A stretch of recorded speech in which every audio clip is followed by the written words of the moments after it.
Supreme court का वकील कैसे बने। दोस्तों, वकील बनना अपने आप में गौरव की बात है। सामाजिक स्तर पर भी वकीलों की बहुत रिस्पेक्ट है और अगर आप सुप्रीम कोर्ट या हाई कोर्ट के वकील बन गए तो कमाई की तो पूछिए ही मत, लाखों और करोड़ों रुपए। आप जानते हैं राम जेठमलानी की फ़ी कितनी है?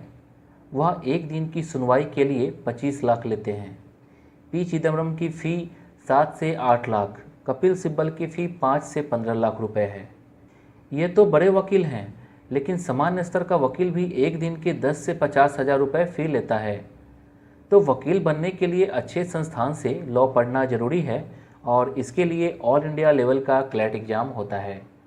तो इस वीडियो में आपको बताते हैं कि सुप्रीम कोर्ट या हाई कोर्ट का वकील कैसे बने, वकील बनने के लिए क्या क्वालिफ़िकेशन चाहिए, वकालत के लिए कौन कौन से कोर्स हैं, क्लैट यानी कॉमन लॉ एंट्रेंस टेस्ट क्या है, देश की प्रतिष्ठित लॉ यूनिवर्सिटी और एडमिशन का तरीका, इसके लिए क्या पढ़ाई की जाए, लॉ में कितने स्पेसिफिक सब्जेक्ट होते हैं, सिलेबस क्या है, वकील का क्या काम है, एलएलबी के बाद अदालत में प्रैक्टिस कैसे शुरू करें, हाई कोर्ट और इसके बाद सुप्रीम कोर्ट में वकालत कैसे करें, और भी बहुत कुछ बताऊंगा इस वीडियो में, तो बने रहिए हमारे साथ। नमस्कार दोस्तों, मेरा नाम है सुदर्शन प्रकाश और आप देख रहे हैं यूट्यूब चैनल गुरु चकाचक। दोस्तों, अगर आपने अभी तक इस चैनल को सब्सक्राइब नहीं किया है तो प्लीज़ कर लीजिए और हाँ, बेल आइकन पर भी प्रेस कर लीजिए। दोस्तों, जब कोई व्यक्ति कानूनी दांव पेच में फंसता है तो एक वकील ही होता है जब उसे बचाता है, या यूँ कहें तो वकील या अधिवक्ता, जिसे इंग्लिश में एडवोकेट कहते हैं, अपराधियों के खिलाफ केस चलाने से लेकर निर्दोष को बचाने, मकान खरीदने से लेकर वसीयत लिखने तक सभी कार्य करने में उनकी भूमिका होती है। पहला सवाल होगा कि वकील कौन बन सकता है। इसका जवाब है कि कोई भी व्यक्ति जिसने 12वीं पास कर ली है वह वकालत की पढ़ाई कर सकता है। वकालत की पढ़ाई का मतलब है एलएलबी कोर्स। इस कोर्स को पूरा करने के बाद आप वकील बन सकते हैं। आपको पता होना चाहिए कि इस पेशा में एक्सपीरियंस और पुराने वकीलों के साथ प्रैक्टिस सफलता का बेंचमार्क है। दोस्तों, इस क्षेत्र में सफलता पाने के लिए आपकी सोच दूसरों से डिफरेंट होनी चाहिए। आपको पढ़ने की आदत हो, भाषा पर पकड़ हो, टीम भावना होनी चाहिए, आप तर्क करना जानते हो, आप किसी भी विषय पर डिस्कस करना जानते हो, निर्णय लेने की क्षमता हो, आपका जिज्ञासु स्वभाव होना जरूरी है, तभी ये क्षेत्र आपका होगा। अब सवाल उठता है कि वकील क्या करते हैं, या कहें कि वकालत किस तरह की होती है। तो वकालत का जो एरिया है वह बहुत ही फैला हुआ है। उदाहरण के तौर पर कहूँ तो जिस तरह डॉक्टर बनने के बाद कोई ईएनटी स्पेशलिस्ट होता है, तो कोई कैंसर स्पेशलिस्ट, तो कोई बाल रोग स्पेशलिस्ट। इसी तरह वकालत में भी बहुत सारे क्षेत्र हैं।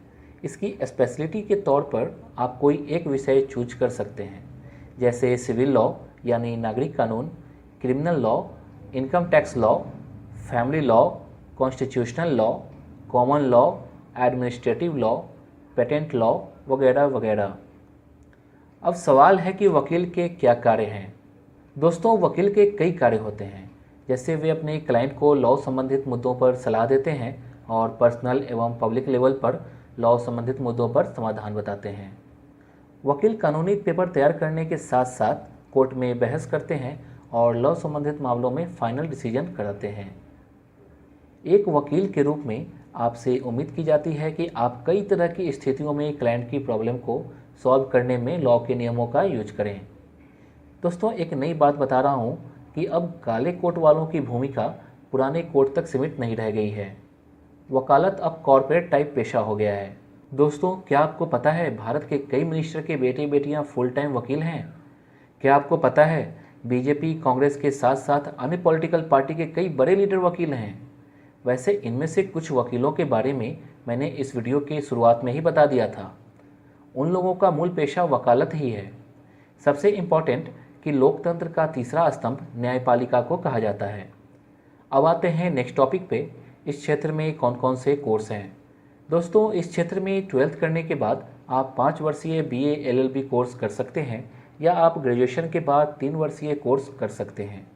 याद रखिए, आप चाहे किसी भी सब्जेक्ट से 12th या ग्रेजुएशन किया हो, आप इस कोर्स में एडमिशन ले सकते हैं। कई कोर्स प्रमुख हैं, जिनमें बीबीए एलएलबी, बीकॉम एलएलबी एवं बीटेक एलएलबी आदि। देश के कई यूनिवर्सिटीज लॉ की पढ़ाई कराता है।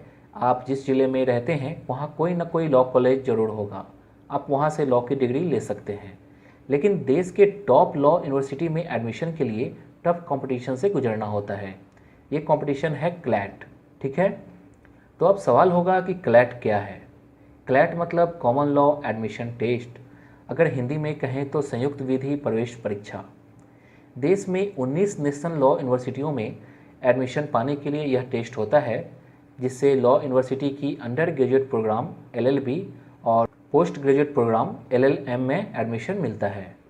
यहाँ एडमिशन मिलने का मतलब है कि आपको वकालत के टॉप पोजीशन पर पहुँचने से कोई रोक नहीं सकता। अगला सवाल है कि क्लैट के लिए क्या क्वालिफिकेशन चाहिए। क्लैट परीक्षा का फॉर्म भरने के लिए न्यूनतम योग्यता 12th है। 12th में मिनिमम 45% मार्क्स होना चाहिए। ये जनरल और OBC के छात्रों के लिए है, और जो SC ST से हैं उन्हें मिनिमम 40% मार्क्स चाहिए, ठीक है। एक चीज़ और बता दूं कि 12th में आपका कोई भी सब्जेक्ट हो, अगर आपने आर्ट्स, कॉमर्स या साइंस से पढ़ाई की है, आप क्लैट का एग्ज़ाम भरने के लिए एलिजिबल हैं। इसमें आप बिल्कुल भी कंफ्यूज नहीं होंगे। अब बात करते हैं सिलेबस क्या है। दोस्तों, ये पॉइंट बहुत ही खास है। ऐसा इसलिए क्योंकि ज़्यादातर स्टूडेंट इसी में कंफ्यूज रहते हैं। लेकिन इस वीडियो को देखने के बाद आप कंफ्यूज बिल्कुल भी नहीं रहेंगे, क्योंकि मैं पूरी डिटेल से बताने वाला हूँ। एग्ज़ाम 2 घंटे का होता है और 200 क्वेश्चन होते हैं। प्रत्येक क्वेश्चन के लिए 1 नंबर दिया जाता है और प्रत्येक गलत आंसर देने पर 0.25 नंबर काट लिया जाता है। 5 सब्जेक्ट से सवाल पूछा जाता है, जिसमें English, general knowledge and current affairs, mathematics, legal aptitude and logical reasoning. अब बात करते हैं कि इंग्लिश में क्या क्या पूछे जाते हैं। दोस्तों, इंग्लिश में कॉम्प्रिहेंशन, पैसेज, ग्रामर से सवाल पूछे जाते हैं। ग्रामर पर आपका कमांड होना चाहिए। दूसरा है जनरल नॉलेज और करंट अफेयर्स। इसके नाम से ही आपको पता चल रहा होगा कि करंट GK पूछा जाएगा। करंट के साथ साथ जनरल इशू पर भी सवाल आएंगे, जैसे इंडिया से दूसरे देशों के साथ किन मुद्दों पर चर्चा चल रही है। देश के साथ साथ विदेशों के भी करंट अफेयर्स आपको जानना होगा, ठीक है। तीसरा है मैथमेटिक्स। इसमें आपको 10th लेवल के क्वेश्चन पूछे जाते हैं।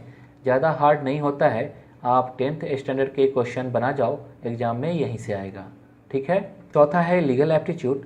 इस विषय में कानून संबंधी सवाल पूछे जाते हैं। यह जानने की कोशिश है कि आपका कानून जैसे सवालों में कितना इंटरेस्ट है। प्रॉब्लम सॉल्व करने जैसे क्वेश्चन होंगे। यह टेस्ट किया जाता है कि आप किस तरह सोचते हैं, आपकी रुचि कितनी है, ठीक है। पांचवा है लॉजिकल रीजनिंग। दोस्तों, इस विषय में लॉजिक से सवाल रहते हैं।